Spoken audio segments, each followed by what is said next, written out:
Alrighty, ladies and gentlemen, we are back at it again. And of course, let me just move my camera for a second. We are at the start of the month. And as you're all probably aware, whenever there's a new month in the gacha space, there's going to be some more gacha PvP. But one thing that I've observed and one thing that I've noticed when it comes to gacha PvP, something that occurs in the r/gacha gaming subreddit every single time, is the fact that the amount of actual PvP that's going on has seemed to actually have gone down. I'm not sure if you're somebody that's actually been browsing the comment sections much like how I do whenever these situations occur, but if you just take a look at what exactly is going on, there's not really a lot of actual war. There's simply some commentary on some of the games that aren't as popular anymore, but that's like pretty much it. There's maybe a talk or two about some of the big four gacha titles, right? Think about games like Genshin Impact, Honkai Star Rail, Endless Zone Zero, and Wuthering Waves. But as you're seeing over here, the first comment talking about tribalism and wars and all of that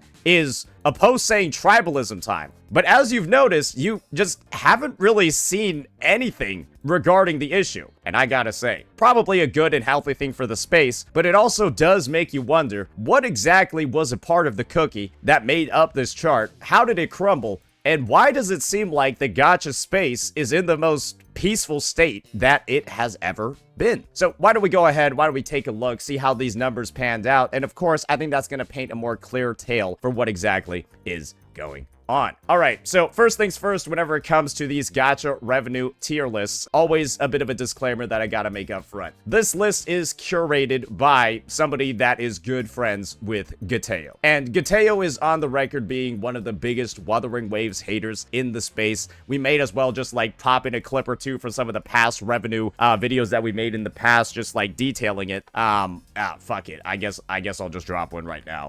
We got the perfect clips over here. So, as you can see, we got the individual who actually made the post over in the gacha gaming subreddit. They're Trixie, right? And we can just verify with some glue over here. Trixie over here as well, right? And this individual is a prominent member of Gateo's Discord. They post stuff there all the time. And Gateo's like on the record saying stuff like this to them on their stream. Heading on into it, before we tee up that discussion for Wuwa. Oh, this guy's also incredibly racist. He called me racist. Which, let's be real here. I'm Chinese. Okay? That's enough said about that statement. Okay? I'm not denying it. I'm sure Chinese people across the globe really appreciates Gateo's words here. Okay? I just wanted to mention that. I don't know if it's related, though.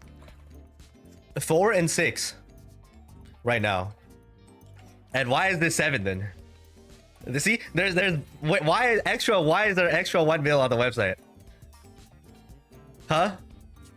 Why is there an extra 1 mil?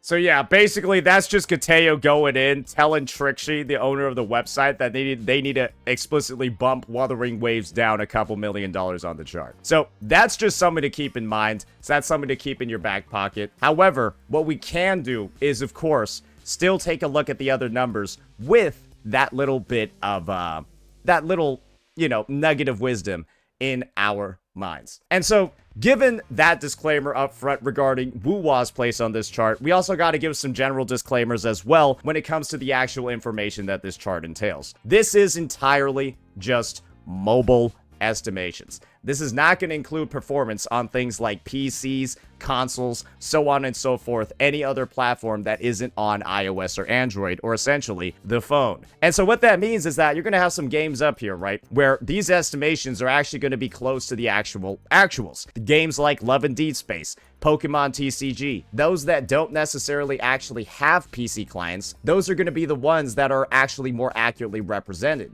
On the other hand, though, games that don't play as well on mobile, that play a lot better on PC, think your games like your Endless Zone Zeros or your Wuthering Waves, those are naturally going to be a bit more understated, because I think all of you firsthand can probably recognize that certain titles play a lot better on certain platforms. And so whenever I see games like that, it's not too surprising to me at all that their numbers are never really reaching the peaks of some more mobile-friendly some more mobile-friendly offerings like HSR or Genshin, because there's only so much you can do in Genshin, right? You have 3 buttons. And there's only so much you can do in Honkai Star Rail. You only have 2 buttons. 1 if you have My Day. And so that's just how the situation is going to break down. So without further ado, let's just talk about some of the progression that we're seeing over here with those disclaimers out of the way. All right, first things first, we're going to have Genshin Impact with what appears to be a bit of a rise over their 6.0 markers, heading on into 6.1. And one of the big things that happened in Genshin 6.1, we have actually got the game review over here, was the fact that they naturally released, right, characters like Nefer, you know, as I like to call her, Dendro Gunnerbait or Dendro Yelan.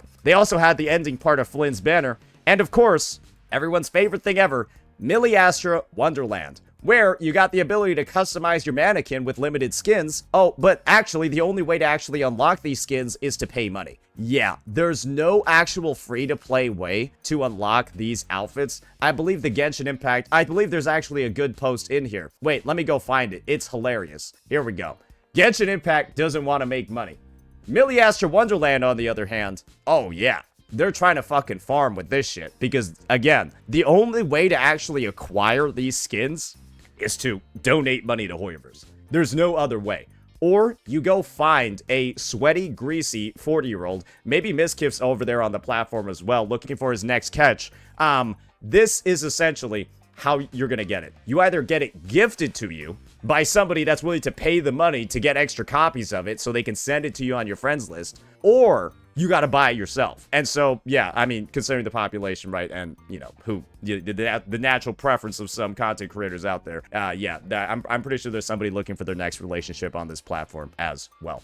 So, it's not surprising to me at all that Genshin Impact has, like, gone ahead and actually grown the number of players actually spending, because they introduced a completely new goddamn monetization feature that's entirely paid with no free-to-play options. However, another thing that I want to keep in mind is the fact that, goddamn, I actually thought it was going to be a lot more. That's also the other thing. I actually expected Genshin, because people were going to be, like, actually drawn in by the bait of this, I genuinely thought this was going to be at, like, 60, 70, maybe even 80. So the fact that it's only, like, 11 more prior compared to 6.0 is kind of like, you know, it leads me to question whether or not people even paid for this shit at all, or if it's actually just being carried by, like, Nefer and Flynn's. Because if that's the, like, and Arlecchino as well, it could just entirely be that, and nobody's fucking buying this shit because the UGC is just a complete pile of dog water. That could be that too. And so, my initial take on seeing this slight increase is that this is actually, like, not good. And this is something that's gonna have Hoyoverse going back to the drawing table, going back to the blueprint room to figure out what other things they can do to monetize the fuck out of this. Maybe, like, you know, just think of, like, the most predatory thing possible, make it worse, and that's probably what they'll end up adding to Miliastra Wonderland to rectify some of the issues that are going on over here. But yeah, that's my take on Genshin. Now, just moving on, we got some more other titles. We already talked about Love and D Space and Pokemon TCG. Let's just move on to what people are really interested in hearing about, and that is the downfall of Honkai Star Rail. However, it is very, very important for us to talk about a couple of things that went on during Honkai Star Rail across the past month. And that is, of course, the release of some new units, one of them being one that is essentially whale bait, because you needed her to clear the endgame mode. Anomaly Arbitration, you needed Evernight, or basically it was like, go fuck yourself. And then they had Dan Heng something. I don't know. He always has some weird shit added to the end of his name whenever they release a new version of him. But this guy was free. He's one of the better sustains in the game. I heard he's actually pretty solid. Probably not as good as Hyacinth, but he was released entirely for free. And so with that in mind, I don't think it's particularly too surprising at all that Honkai Star Rail has had such a massive downturn. I think it was actually expected from the developers due to the fact that, yeah, one of the characters is literally one of the limited characters is literally being given out for free. So I don't think that there's too much any additional analysis that needs to be done here, other than just simply mention the fact that this is far more likely to be representative of HSR's overall results, because HSR is probably the most mobile-friendly game out of the big four gachas. And by big four gachas, I'm referring to Genshin Impact, Honkai Star Rail, Zenless Zone Zero, and Wuthering Waves. It is without a doubt the most mobile-friendly out of those games because you can play it in pretty much the exact same way that you do on consoles, on PC, any of those other platforms that you can on mobile. Because it's a turn-based game with 2 buttons. You can't really fuck up from there. And if you found a way to fuck up, then congratulations. I think you've really shown humanity that we can, in fact, go lower than where we originally were. So, yeah, that's why I think of Honkai Star Rail as, again, one of the most mobile-friendly games that you can actually play. Very similar situation, actually, to Chaos Zero Nightmare, which we'll talk about in just a bit. And now, rounding us up in number 3 of the big 3, we're going to have Wuthering Waves with a bit of a decrease compared to before. And once again, just have the context of whatever the fuck Gateo and his goons are doing in the back of your mind. But I think one thing that's abundantly clear about some of the past releases that we had in 2.7 is that A, this is pretty much entirely Galbraith. Because Chuyan released on the 30th of October, and one thing that has been solidified about these charts is that they never actually have the previous lingering like 5 or so days of revenue. Sometimes it goes up to 15. And so Chuyan cannot be counted in these results, and this is just entirely Galbraith. So with that in mind, I don't really think that Galbraith was like, I'm just gonna be real with you, I don't think she was that popular of a unit. I'm personally speaking about it in terms of like guide views, first impression views, all of that. Units like Yuno and Augusta were way more popular. Just from like an engagement perspective, just from like a giving a shit about the character sort of perspective. Galbraith is also one of the most boring characters in the game. Just like gameplay wise, I have never been like so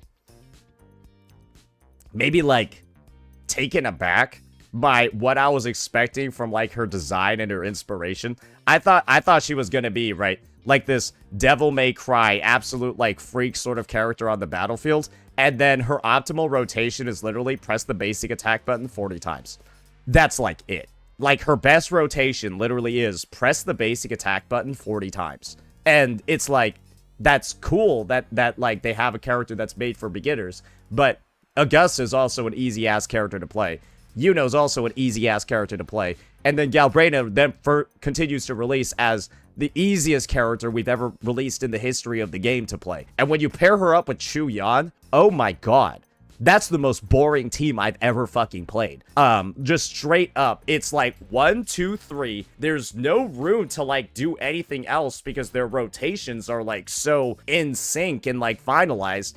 It's one of the most, it is low-key comparable to a Carlotta's rotation in terms of like just how brainless it is to actually execute. And that's the thing, right? I think a good part about Wuthering Waves is the fact that people, just overall, they do kind of enjoy a bit more of like a complex or a nuanced moveset. And Galbraith has one of the most surface level, shallow ones, low-key, that I've ever seen. And, I mean, another part of it is, I'm not that much of a fan of her design. I don't know if you guys have actually, like, you know, I'm gonna pop open my game for this. This is a point that I need to make.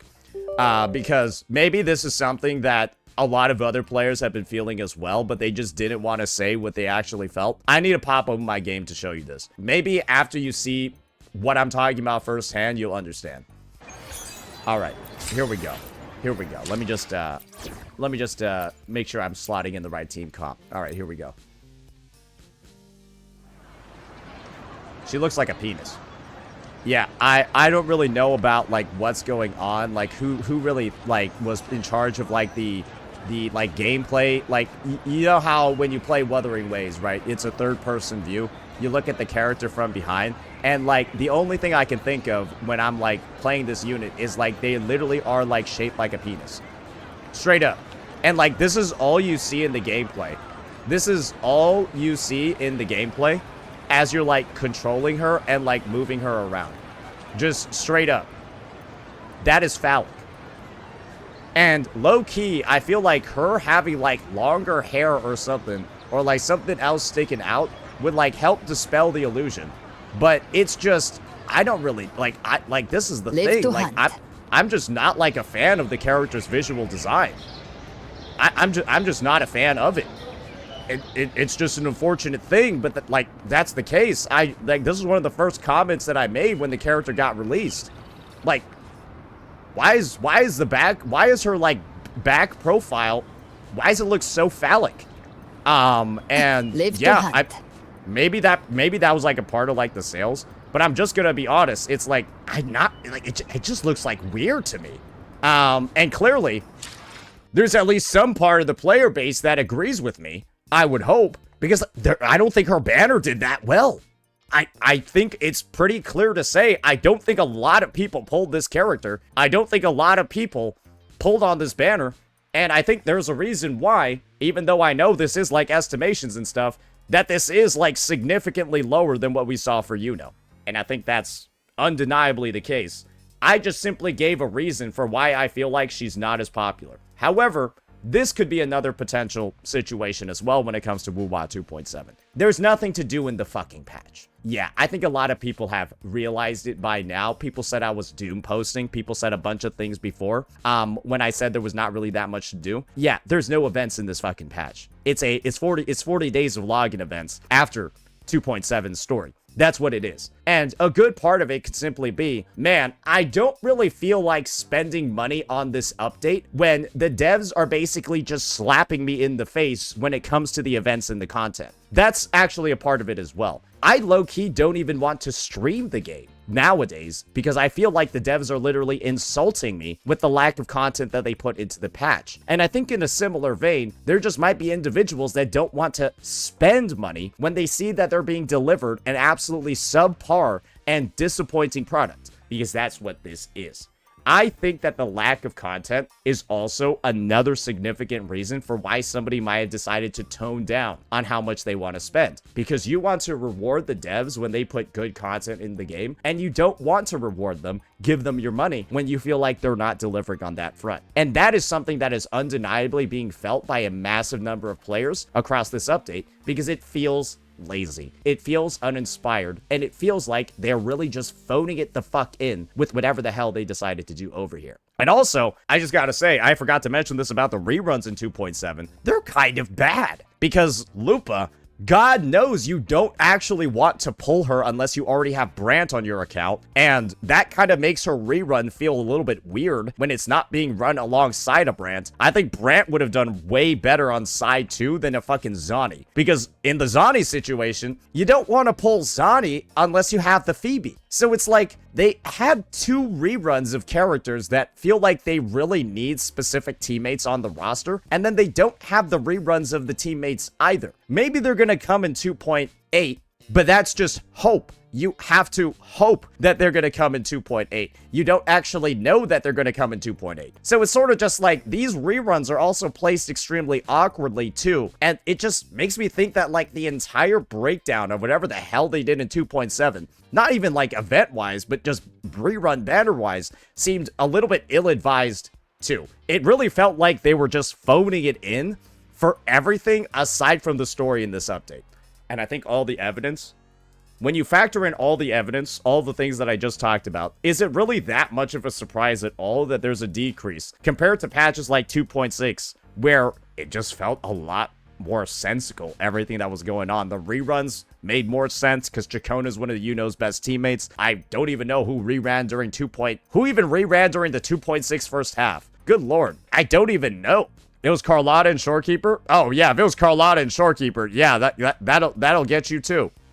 So yeah, those are just fine units to run as well. Yeah, you had Shorekeeper coming in. So it's like, yeah, this is just, there's not really anything to do in this update. Not really anything to do pull-wise. Is it that surprising at all? Now, let's move on and talk about the elephant in the room. Because it is safe to say that I did a healthy amount of ZZZ defense in the past revenue video that I made. Yeah, when we were covering when ZZZ was at the point where it was about to hit the single digits in the millions. It has done a little bit of recovery for now, but now it's time for us to talk about the big elephant in the room when it comes to ZZZ's problems. And good golly gee, it's gonna be its dog shit character design. Because one thing for certain about version 2.2 was the fact that nobody actually liked Seed and Orpheus. Yeah, those two characters were some of the ugliest fucking characters they've ever released in the history of the game. I don't think anyone can really dispute that. Let me go see if I can pull them up. we can just take a look at the absolute nonsense that they put in this update. And this was the update where ZZZ was on its like 10 million, almost 9 million sort of trend. What the fuck are these two?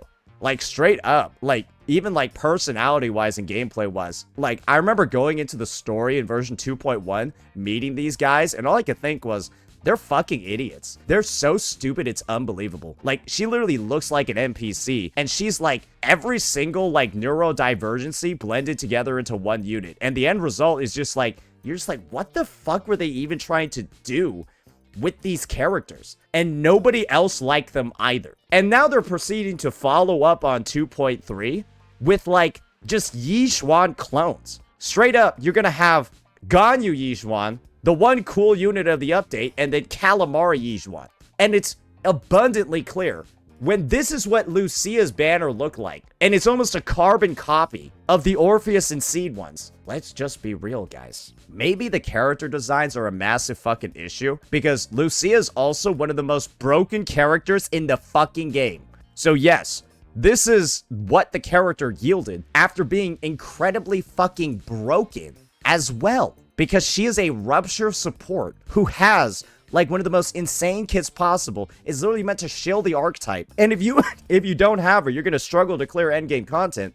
You kind of would have expected there to be at least like, you know, a really big sort of increase going on, knowing that there's all of this stuff loaded in the chamber ready for her. And unfortunately, it doesn't seem like, well, aesthetically, a lot of people are very pleased with this either. However, what's pretty clear is that version 2.4 might be a bit different. However, there are still some barriers ahead for this game, right? The 2.4 characters are supposed to be Dialan and Ban Yue. While some people might be a fan of this unit's design, I'm just like, she kind of just looks like 101 Dalmatians put into like a shorter format. Ban Yu is pretty badass looking, but he's also a male. And I think traditionally, ZZZ's male banners are the worst in the history of the game. But on the flip side, these are actually the worst banners in the game. Hugo and Lighter both actually outperform these. So maybe the male character thing isn't actually a big issue when both Hugo and Lighter actually did better than these two fucking idiots. So yeah, maybe Ban Yue, who is one of the most badass units I've ever seen. They've shown some of his gameplay. Yeah, he's fucking sick. So he might be the guy that actually brings the game back on track, but I'm not particularly too confident. What I am confident in, though, is that when version 2.5 rolls around, right, and they got their new Void Hunter, Yi Shungai, when the new 2.5 Void Hunter comes out, then we should be ready to go, right? Like I think, you know, the whole like Miyabi situation, the Yixuan situation, all of that, that's gonna help you guys. That's gonna help out the game a ton. But there's one last thing that I need to talk about. And that is, unfortunately, the massive failure that ZZZ's attempts at FOMO have actually revealed. So let's just talk a little bit about I love how they labeled it as free Vivian skin. Yeah, you need to spend 180 pulls across versions 2.3 and 2.4 to get this skin. I'm pretty sure that nobody fucking actually cares enough about either the skin or the characters to pull on it. That genuinely has to be the realization from me going on over here, because yeah, they pulled out all the stops for this one, guys. They dug deep. They played their whole hand, and it didn't work.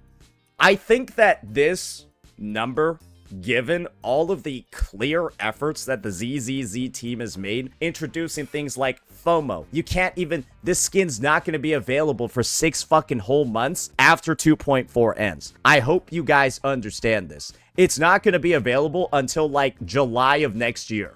Until July of next year. And people care that little because the designs are so fucking bad that it didn't work. And that's the thing. All of this stuff, all of this effort, it didn't work because these guys phoned it the fuck in when it came to these character designs. Put in the bare minimum effort. It looks like trash. They all look like trash. And the only thing that's slating to save this game are characters releasing in 2.4 and in 2.5. That's like within the next like 100 something days. And that's a kind of a long time to wait for people that, I'm just going to be honest, I feel bad for the ZZZ community. I feel bad for ZZZ players because you have gotten dog shit shoveled down your throat for like the past couple of updates. And it really just, like, you know that reprieve is coming, but it's so far away. And that's one of the big issues with drip teasing and drip marketing and doing all of this stuff so far in advance. It's when your product looks like dog shit. And that's unfortunately what they did. They just released stuff that doesn't look appealing at all to the general player base. And that's all you need to know. A lot of people will compare ZZZ's drip marketing to what Wuwa did during versions like 2.4, right? Where they released the entire Septimont cast. Y'all remember when Wuwa had that giant drip marketing haul, right? Where it was like, Chuyan, Galbrainer, Augusta, Furlova. All people actually liked those characters though, so it worked out. Nobody likes these fucking guys. Get, like, ew, like, get this shit off my screen, bro. What, these look so uninspired. They look like clones of each other, or they just look like dog shit. And these are the dividends. This is the end result of this entire situation. And so, yes, me saying in the past, guys, and I made videos regarding this issue. I'll just show them. I'll just show the videos. When I made these videos in the past, I'm not going ahead and trying to doom post the game. I'm just going ahead and telling you exactly what's wrong with it, exactly what the devs are doing incorrectly, so that there's a path forward and the game can become actually better, right? Power creeping units like Hugo within 2 fucking days of their release because you just want to have some fucking fun, shilling the newest units. And it's just, guys, hopefully you can begin to see why I'm calling patches like 2.2 a fucking disaster. Because they literally are not recognizing this. You're just opening yourself up to more subpar updates. Because 2.3 looks like a steaming pile of shit as well. And 90% of it is because these guys have no idea what they're doing in the fucking character design department. And so hopefully we can all get on the same page with what's going on with this game. Yes, I defended it before, right? Because I thought 2.2 was horrifically bad. However, it's pretty clear that 2.3 is looking horrifically fucking bad as well. And 90% of it, guys, is because of it's because of the dog shit story and the dog shit characters. Because why would you want to spend upwards of $200 to $300 to $400 to $500 on units that you fucking don't like looking at? That's why I regret pulling this character, because every time I fucking play her, I have to just see a gigantic fucking blue, like fucking white and blue penis everywhere. Hate it. I hate it. I hate it. So yeah, that's going to be our breakdown of the key items on this revenue chart over here. Now, I just want to move on and take a look at the placement of one game, which I think is doing actually pretty decent, Chaos Zero Nightmare. This game has apparently drama of its own where Korean players are feeling emasculated by the presence of like some dude named Owen. So maybe that's like a part of it. But yeah, I'm gonna be honest. I actually thought this game was gonna be like a little bit more popular. I expected somewhere in like the 10s or something like that. Maybe it's like hilariously understated what's going on. There's more like PC players and stuff. But I think this game is a lot more similar to like Honkai Star Rail than a lot of people might recognize, in that this game like plays pretty damn well on the phone. And so maybe it's just like a case where, you know, like the 2D aesthetic, all of that seems like a little bit dated compared to the more like 3D sort of offerings that are available in the marketplace nowadays. And so just from like a budgetary perspective, I imagine that CZN doesn't cost nearly as much to make, with like rendering, cell shading, all of that, compared to some of the other titles. And so perhaps a target like this, I heard, and I know the game really isn't that predatory at all either. There's no real need to like pull on banners and stuff. Maybe this is just a really comfortable spot for the game. However, this could also mean the developers themselves, right, or the publishers could have a different viewpoint on this, and potentially, right, maybe it undershot the targets of where they wanted. And the end result is that they're going to add more predatory things to the game. And this is one of the reasons for why I am always so vocal about the issues that I have with the game's monetization. If there's not enough things to spend money on, that's good for free-to-play players, but that's bad for the game. Because the money has to come from somewhere.